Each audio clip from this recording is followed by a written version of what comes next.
My name is Cindy, and at 31 years old, I was moving down the hallway toward the guest room when I noticed the study door left slightly open. My father's voice carried through the crack, low but firm. Your sister. She isn't worth a penny. She's done. For a second, I thought I had misheard. Then Nathan's soft reply followed, uncertain, almost apologetic. I stood frozen, my pulse hammering in my ears. From my angle, I could just glimpse the curve of my mother's shoulder as she hovered by the window. Richard shuffled papers at his desk. Nathan sat slouched on the sofa, but it was Sylvia who turned her head first.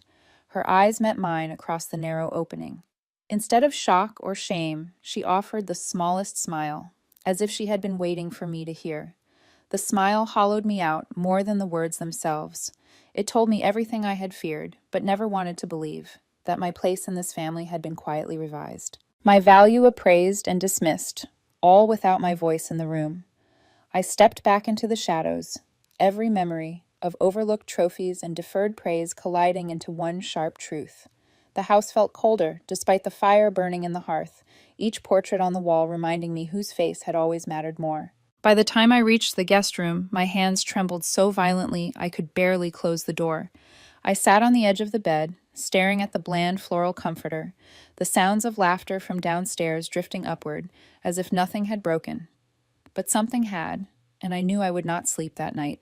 If you have ever felt betrayed by the people who should have been your biggest supporters, let me know where you are watching from. Sleep refused me, and instead my mind wandered backward through the years, tallying a ledger of childhood moments that now made terrible sense. Nathan was always the one under the lights. When he made the debate finals his junior year, my parents flew across the country without hesitation. That same week, I had qualified for the state math championship. I went alone with my teacher, my parents sending me off with a polite smile and a reminder that Nathan needed their support more. You'll be fine, my mother always said, her tone gentle but dismissive, as if independence had been my natural state rather than a condition imposed by neglect. I learned early that recognition was a resource allocated sparingly and rarely to me. There was one exception, my grandmother, Helen. She lived in a small craftsman bungalow across town, a house that smelled of lavender and old books. On weekends, she would spread bank statements across her kitchen table and walk me through the mysteries of compound interest and savings bonds. Financial independence is freedom, she said more than once, her voice steady, her eyes sharper than anyone gave her credit for. While Nathan complained those visits were boring and often stayed home, I absorbed every word.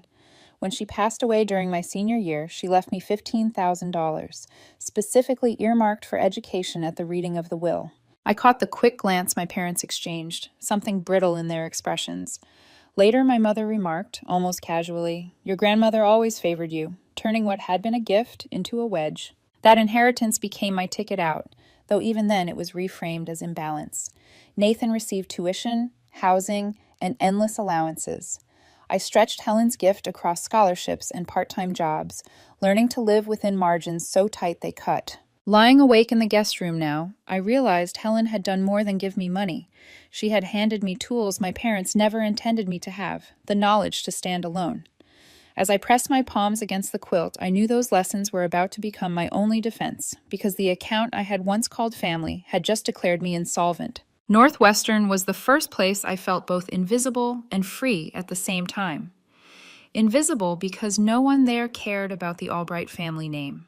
Free because, for once, I could define myself by numbers on a ledger rather than a role assigned at the dinner table. Helen's inheritance covered my first year's tuition and books. After that, I pieced it together. Scholarships, work study in the library, tutoring, calculus on weekends.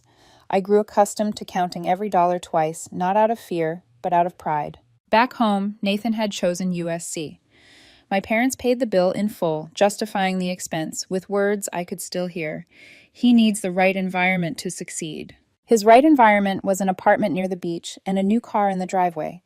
Mine was a dorm with peeling paint, shifts at the dining hall, and textbooks bought used and resold for cash. After graduation, I moved east to Chicago, taking a position with a financial consulting firm. My apartment in Lincoln Park was barely 700 square feet, but it was mine. Each piece of furniture I bought secondhand and refinished felt like a declaration. I built my life brick by brick. My emergency fund grew slowly, then steadily. Retirement contributions followed, and eventually a portfolio that outpaced even some of my older colleagues. But discipline did not erase obligation. Every month without fail, I wired $500 back to Portland. It had begun years earlier during what my father called a temporary slowdown in the construction business. I told myself it was my contribution, proof I still belonged to the family unit. Despite the distance, even after the company recovered, the transfers continued unquestioned. I thought of it as duty then, as though my independence had to be subsidized by a tether. Tonight, sitting in the guest room with my parents' voices still echoing through me, I saw it differently. The money I had sent all those years was more than obligation. It was fuel for a machine that now claimed I was worth nothing at all. Thanksgiving dinner was meant to be a celebration, but in my family, it always felt more like a stage. The table glowed with crystal glasses and silver polished to perfection, every detail curated by my mother. I had rehearsed how I would tell them how Michael had asked me to marry him, how the ring was exactly what I wanted, simple and chosen with care. I waited for the right moment, but before I could finish the sentence, Nathan cleared his throat and launched into a description of his latest startup idea. My father leaned forward immediately, eyes alight, peppering him with questions about market growth and venture capital. My mother placed her hand over Nathan's and smiled proudly, as though the meal itself had been prepared in honor of his vision. When I tried again, gently mentioning my engagement, the words fell flat. Sylvia glanced at me briefly, her lips curling into that faint smile I had come to know too well. It was the smile that told me she heard me, and also that she had already decided the subject was unworthy of attention. The conversation shifted back to Nathan, and my news vanished like a dropped fork beneath the table. Hours later, while the house settled into its late-night quiet, I walked past the study. The door stood ajar again. Richard's voice was firm, certain. The business, the house, the trust, all of it will go to Nathan. It's already structured. She doesn't need any of it. I held my breath, my heart hammering against the wall of my chest. Through the narrow opening, I saw Nathan nod, uneasy but silent. My mother stood at the window, her reflection caught in the glass. She turned, saw me there, and met my eyes without surprise. And then she smiled, the same knowing smile that had silenced me at dinner, before turning back, as though my exclusion had always been part of the plan. I slipped back into the hallway, the echo of her smile burning hotter than my father's words, already knowing I could not let the night end without opening every ledger they had tried to keep hidden. The house was dark except for the dim light in the guest room, where I sat with my laptop balanced on my knees. I should have been sleeping, but every time I closed my eyes, I saw my mother's smile, that quiet confirmation of my erasure. Instead of rest, I opened the folders I had carried across the country, the meticulous records I always kept, bank transfers, account summaries, scanned receipts. At first, I told myself I was only reviewing them to distract my mind, but as the hours passed, the story of my life began to unfold in numbers that spoke louder than any holiday toast. Line after line showed the monthly transfers, $500 without fail, stretching back nearly 7 years. $42,000, wired faithfully to a family account I now knew had nothing to do with temporary slowdowns. I scrolled further and froze when I saw another entry, $8,000, pulled directly from the inheritance Helen had left me. The account had been drained 3 years earlier, disguised as a family investment. I traced it to Nathan's app launch, the one that fizzled before the ink was dry on his glossy business cards. No one had asked me. No one had repaid me. Then came the greater violation. I found loan documents linked to my father's construction company, the guarantor section bearing my name, my credit history, my stability leveraged without my knowledge. I remembered signing a stack of insurance forms one Christmas visit, not realizing what had been slipped inside. The realization chilled me more than the November air seeping through the window. I began typing page after page. I cataloged not just the money, but the moments, the championship I attended alone, the scholarships I fought for, the dinners where Nathan's sketches or ideas eclipsed my every accomplishment. 7 pages in total, a record of a lifetime's imbalance. It wasn't for them, it was for me, proof that I hadn't imagined it. evidence that could withstand the denials I knew were coming. By the time the first light pressed against the blinds, my hands ached from typing, but my mind was clear. I had tallied the ledger, and the balance was final. The only task left was to place it before them. By the time dawn lifted over the hills, I had already brewed a full pot of coffee. The ritual steadied me. Measured scoops, the hum of the machine, the sharp scent filling the quiet kitchen. I set 4 mugs on the dining table, one for each of us, and laid the folders beside them like place cards at a banquet no one had wanted. Richard was the first to appear, drawn by the smell. His eyes flicked from the mugs to my face, then to the neat stack of papers. He knew it was no ordinary breakfast. Without waiting for him to speak, I gestured to his seat. "Sit down. There are things we need to discuss." Sylvia entered moments later, still immaculate in her morning clothes, a faint trace of perfume trailing her. Nathan stumbled in last, hair mussed, rubbing sleep from his eyes. They took their places, puzzled but wary. I slid a folder toward each of them. Inside is a complete record of every dollar I've contributed to this family since leaving for Chicago.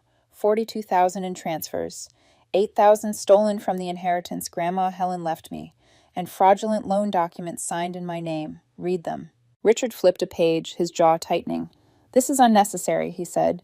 "Business is complicated. Families help one another." "Help doesn't involve forgery," I answered. My voice was steady, calm, the tone I used in boardrooms. Sylvia reached for her mug, fingers trembling slightly. "Cindy, darling, you're overreacting.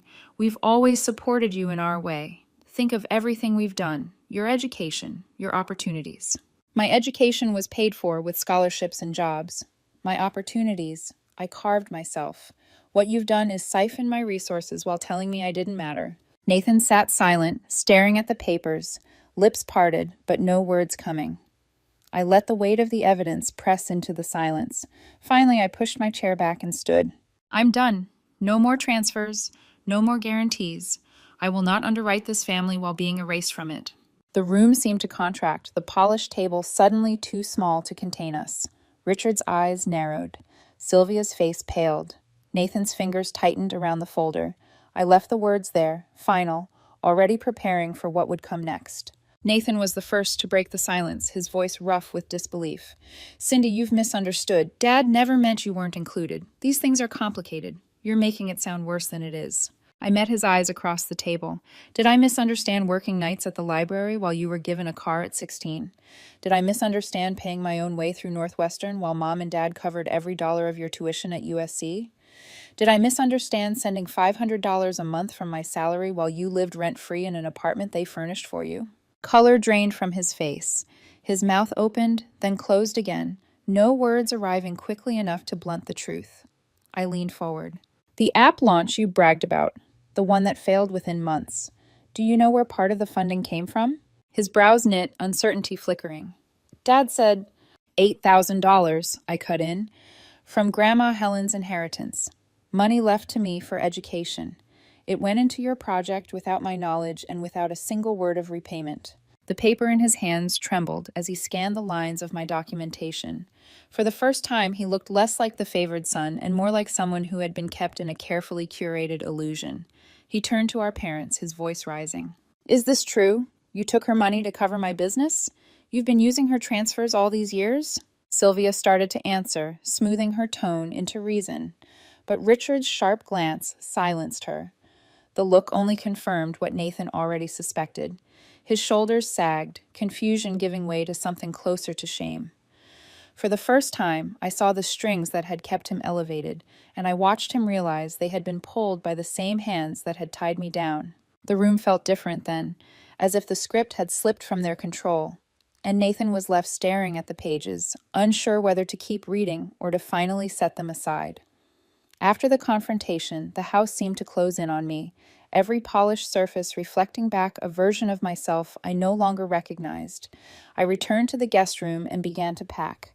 The movements were efficient, practiced, like preparing for a business trip, though this time I knew I would not be coming back. On my laptop, I canceled every authorization connected to the family accounts. The automatic transfers stopped with a few clicks, and I sent notices to my bank that no future payments should be processed. Next came the harder work, placing freezes on my credit reports, locking down the identity my father had used so freely. My firm's legal department responded within the hour to my encrypted message, confirming they would pursue the fraudulent guarantees tied to my name. With each step, the ties loosened until all that remained were the shadows of them. My suitcase stood ready by the door before dawn. I had already changed my flight to Boston, where a new senior role waited. It was more than a promotion. It was a chance to start over in a city where no one knew me as Richard and Sylvia's daughter, where my work would stand without comparison. Before I left, I reached into my bag for the one item I had carried quietly all these years, the brass key to Helen's Craftsman House. It no longer opened any lock, but it had always reminded me of safety. I stopped at a small shop near the airport and asked them to engrave a single word across its worn surface: boundaries. When I boarded the plane, the key rested in my palm, warm from my grip, a final inheritance not of money, but of meaning. As the wheels lifted from Portland's runway, I understood that my life was no longer collateral for anyone else's debts. Months passed before the first message arrived. Sylvia's email dripped with sentiment, weaving childhood memories into pleas for understanding. She reminded me of holidays past, of meals prepared and sacrifices supposedly made, though each line carried the unmistakable weight of guilt. I read it twice, then answered with 3 sentences: acknowledgement of receipt, clarification that I was well, and a reminder that future correspondence should be limited to matters requiring documentation. Richard reached out soon after, though his tone was strictly professional. He introduced me as a trusted consultant in letters to his business partners, as though attaching my name might salvage the credibility he had lost. I redirected each inquiry to my firm's general line, ensuring he received nothing more than the same automated courtesy extended to any other client. The distance was firm, and I held it. Nathan's call came later, hesitant at first. He didn't dress his words in excuses. Instead, he admitted what I had long suspected, that he had leaned on their support without asking where it came from, that he had accepted the advantages as natural. "I thought I needed them," he said quietly, "but I think I just didn't know how to stand without the scaffolding." His voice carried no demand, only recognition. For the first time, I believed he might learn to carry his own weight. In Boston, I built something Helen would have recognized. I established a scholarship in her name, dedicated to teaching young women in Oregon the very lessons she once laid across her kitchen table. Applications filled my inbox, students eager to understand budgeting, credit, independence. Each story reminded me that her legacy had never been the money, but the knowledge she gave freely. The past still pressed against me at times, but it no longer dictated my balance sheet. I was investing in futures that saw worth where mine once had been denied, and preparing for the day I would finally hang Helen's key on my own wall. My apartment in Boston overlooked the Charles River, the water shifting gold under the late afternoon sun. On the wall above my desk hung a simple frame, and inside it the brass key Helen once pressed into my palm. The engraving glinted faintly in the light. Boundaries. It had become more than a relic. It was a compass, a reminder that the locks I chose mattered more than the doors closed to me. When Michael and I married, the ceremony was small, held in a hall lined with windows that opened onto the harbor. Friends stood with us, colleagues who knew me not as someone's daughter, but as someone whose work mattered. Nathan came alone, his suit ill-fitting, his expression subdued. He offered a quiet congratulations and no defense of the people who stayed away. That silence was its own kind of reckoning. The absence of Richard and Sylvia did not hollow the day. Instead, it confirmed what I had come to understand. Family is not defined by bloodlines or shared tables, but by those who invest in your worth without demanding repayment. My grandmother had known that truth long before I did. She planted it in me, and I carried it here to this city, to this life I built without their scaffolding. In the evenings, I sometimes sit beneath the frame and let my eyes rest on the key. It no longer opens Helen's Craftsman House, but it unlocks something far greater. It speaks of freedom earned, of dignity reclaimed, of love chosen rather than owed. And as I look out over the river, I know that the future waiting beyond my door is one I will open on my own terms.